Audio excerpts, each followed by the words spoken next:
Hello everyone, Berserkhead here, and welcome to this video in which I want to give you my first impressions of the 3 new factions added to Rome 2 thanks to the Nomadic Culture Pack DLC. First of all, have in mind that the information that I give you might not be 100% accurate, but this is a first impressions video. I give you my impressions of the factions. I played as all 3 of them in multiplayer and in campaign, so I guess I can give you first impressions. Anyways, let's start with the Roxolani, and this is the faction that I played the least of. I unfortunately didn't have the time to play more as the Roxolani, especially in the campaign, but I can still give you some information. So as a Roxolani, you start at a very isolated position. As you can see here, one of your borders, like your border to the north, is actually the end of the campaign map, so you're very isolated. I'm not sure about the tribes that are around you, but I'm pretty sure that the Scythians and the Massagetae are pretty far away from you, so it's very difficult to find allies, since I think the tribes around you are still nomadic, but you get a diplomatic penalties with the other nomadic tribes. So it's a really challenging campaign. What I tried to do in my campaign was I try to conquer all of these territories here on my own, and this is what you should try to do. For like, you should just try to start on your own and then look for allies, because you really cannot depend on any factions at a very early stage. Then the other perks that you get 5% more wealth from commerce buildings, so you should emphasize on commerce buildings. I don't think you can get a lot of them at the very beginning, but once you get bigger cities, I'm pretty sure you can do that. So yeah, have that in mind. And also you get 10% melee attack during battles in foreign territory. So once again, try to invade other countries. Just raise a lot of troops at the beginning and just try to go to war with one faction at a time, but just try to invade other factions and take their territories. And the victory conditions, as far as I noticed, the victory conditions for all 3 factions are the same, so I'm gonna go through them only once. So for military victory, you should hold 110 settlements, which is pretty standard. I think the victory conditions for the other barbarian tribes, like not just the nomadic but the barbarian tribes as well, are absolutely the same. I'm not sure though. Once again, the information might not be absolutely accurate. But anyways, let me continue. You should raise or sack 50 different settlements, and like, this is something that I always have to have in mind, because usually when I take a settlement, I just occupy it. I don't raise it or sack it. But there are some campaigns in which, in order to win the campaign with a military victory, you should raise or sack these settlements. 50 of them, and then I'm gonna go and explain the economic victory as well, which is again, you have pretty much the same condition there. But yeah, I remember playing as a Swabi. I had to raise or sack 50 settlements. This decreases the public order greatly, so it might be a little problematic, but just have it in mind. It's very important, because otherwise you can't win the campaign if you go for a military victory. And these are pretty standard, well, what you call them, like provinces that you should control. I think these are the same for most of the factions. You should control Macedonia, which is pretty far away from you. Magna Graecia, which is, where is it? Can I see it here? It should be somewhere over here, I think. I don't know, I'm not sure. You should control Italia, which is here, the Italian peninsula, Hellas, which is Greece, then Africa, which is here. This is where Carthage is located at, and this, which I have no idea where it is. But as you can see, if you aim for military victory, the conditions are pretty rough. These provinces are all very far away from you. You start right here, and you should conquer like pretty much all the Mediterranean and so on. And the other, maybe this is the easier military victory condition. You should maintain 180 troops in total, which is definitely not as difficult as the first one, so you may decide to go for this one. I don't know. Then the economic victory, you should hold 60 settlements. It's relatively easier than 110, as you might expect. Then you should raise or sack 30 different settlements. Once again, have that in mind. For me, it's always really difficult.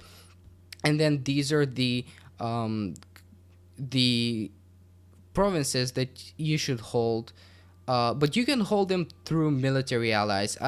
You can do that in military victory, so that makes things a little bit easier. But as you can see here, the provinces are different. There are once again six. Yeah, there are six here as well. So Macedonia is here. Nabatea, I have no idea where that is. Illyria, which should be somewhere around Thrace. Yeah, this is it, I think. Then Italia, which is the Italian peninsula again. Caucasia, which is somewhere here. I'm not sure. And Corsica and Sardinia, which is right here, like the little islands. But anyways, this is significantly easier than the military victory, because once again you should hold like smaller amount of settlements. You should raise or sack smaller amount of settlements, and these provinces are, I think, a little bit closer to you, so you know it's relatively easier. Then you should trade, like this is the alternate victory conditions. You should trade with 20 factions, which might be a little different since you get a penalty, like a diplomatic penalty with the other nomadic tribes, and there are a lot of nomadic tribes here. You should hold one of every strategic resource. That's not very difficult. That might be difficult because you should save up money. You shouldn't spend them a lot. Then at the start of your turn, have an amount of, yeah, that's a very very difficult thing to do, as well, because once again you should save up money. It's a very difficult thing to do, and this is maintain 90 units in total. That's not that difficult, so here I would still prefer these ones because it's really hard to establish trade relationships with 20 factions and so on. And the cultural victory, you should completely, I think this is dominant culture, is it? No, it's exactly the same. So you should have either direct ownership or ownership through military allies of these other um, provinces here. Macedonia once again here, Greece here, this is somewhere here, Libya is here, and the Italian peninsula again. Anyways, this is pretty easy again because you can just hold these through military allies. That's not a very difficult thing to do, having in mind that once you encounter these factions, you'll be pretty huge since you start here, and once you encounter them, you'll be somewhere here. I don't know. And then you can build a Kurgan field. I have no idea what that is, but I just think that, yeah, and this is the other condition for the provinces in which your culture is dominant. I don't think that this is particularly difficult since there are a lot of provinces here. You can just go for like the Asian part of the map. Is this Asia? Yeah, it's Asia. For this kind of part of the map, and you can hold 40 provinces in which your culture is dominant. It's not really difficult, and I don't know how to build this. Like, I haven't gotten that far into the campaign. Anyways, I rambled a little bit. Now, let me go and take a look at the other factions. So, this is Royal Scythia. I played as Royal Scythia a lot. So, the first thing, the anti-perk that you get, I guess that's what you call it, it's a cultural aversion with all the Hellenic factions, which is kind of problematic since there is a faction that's surrounding you, pretty much surrounding you at the beginning, that is Hellenic. So what I try to do in my campaign, I just try to go south, and I just try to keep good relationships with these, good relations with these Hellenic guys here, which was a mistake. They attacked me and it was pretty messy. So the first thing that you should do as Royal City is just get rid of all Hellenic factions around you at the beginning and then go south. Then you get archer masters, which is not really that good. All of your archer units get one experience chevron. It's really not that great. It's really not that useful.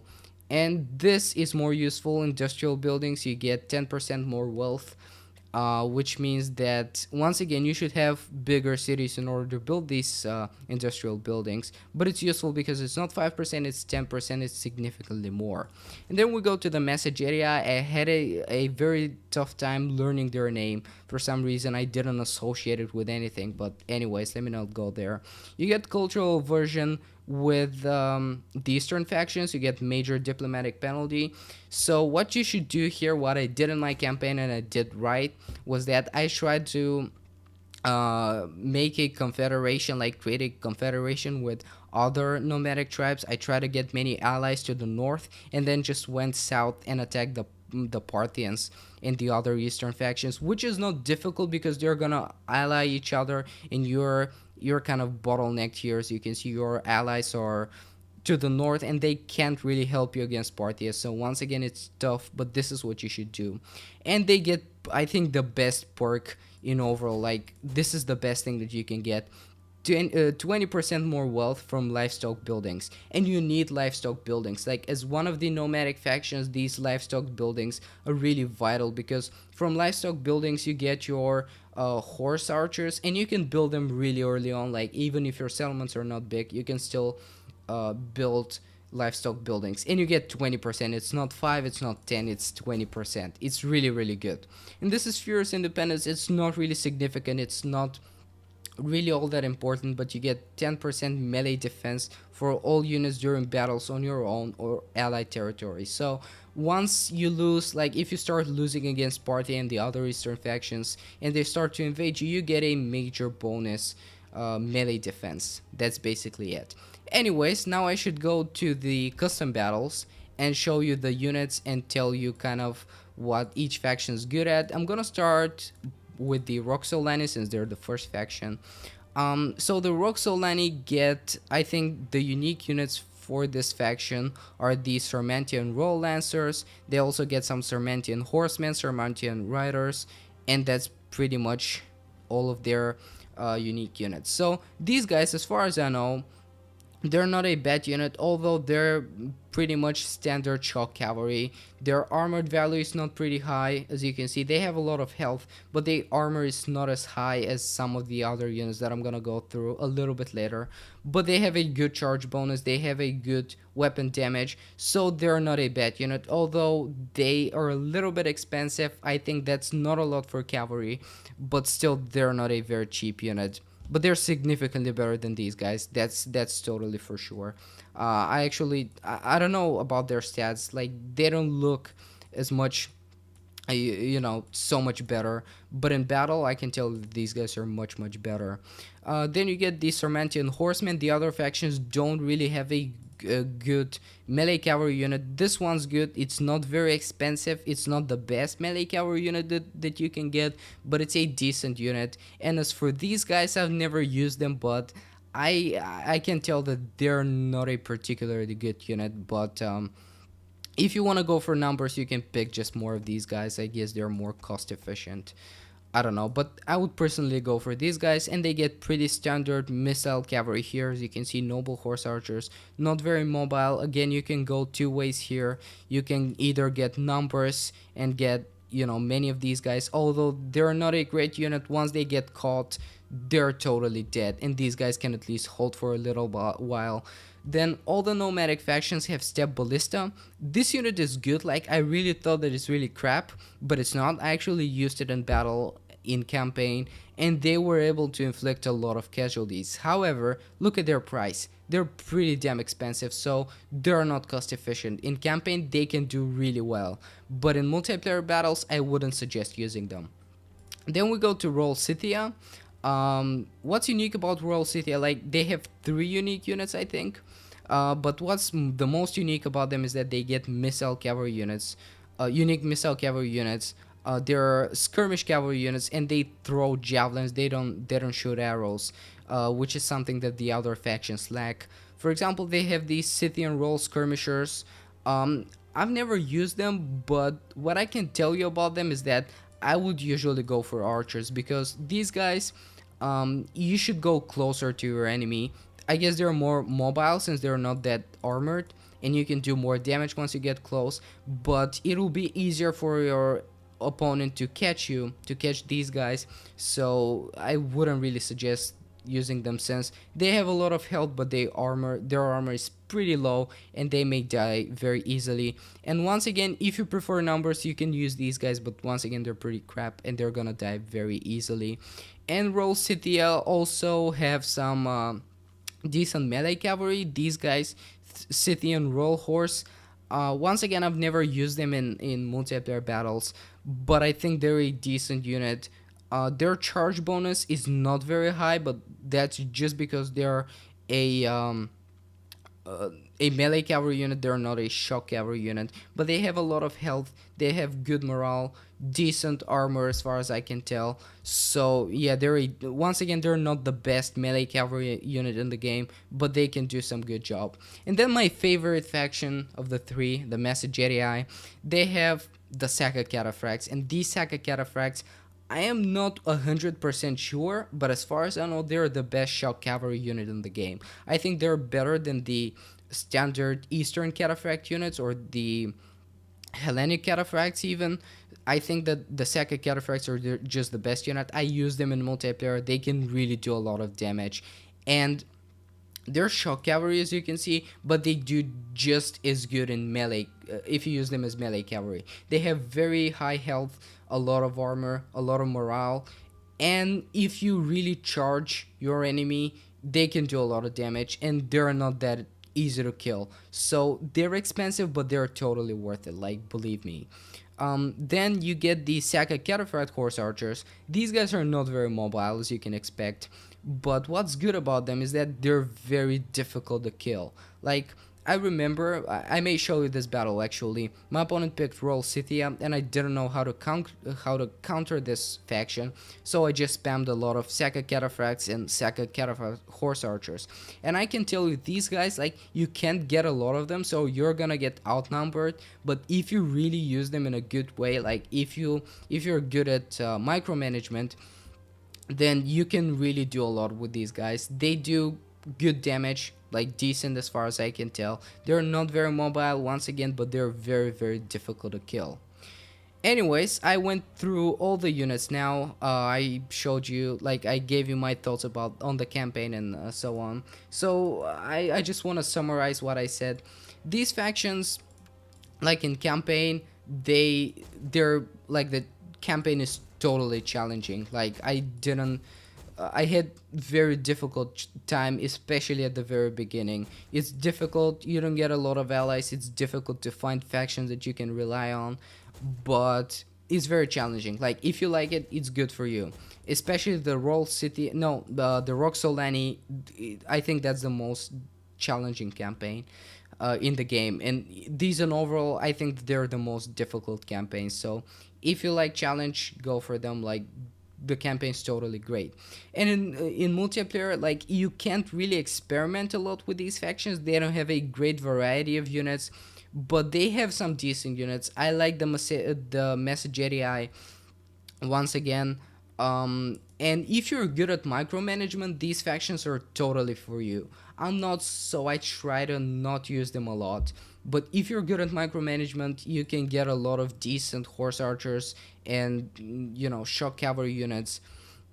And if you like, you can encircle your opponent, and they're really good at doing that. So yeah, these factions are definitely for people that like challenge, that are good at the game, that are good at micromanagement, and they're just amazing. But once again, not a good variety. You can't really experiment a lot. Anyways, these were my thoughts on or my first impressions of the Massagetae, Scythia, and Roxolani, the three new factions. I guess I'm gonna make first impressions videos for the other factions that will be added to the game in the future. I'm also working on an episode of Should You Buy It for the Nomadic Tribes DLC, so you can watch that as well. But this video, I give you, you know, a more detailed information about the factions. And anyways, let me stop rambling now, and I just wanna say that I hope you enjoyed this video, and I'll see you next time. Goodbye.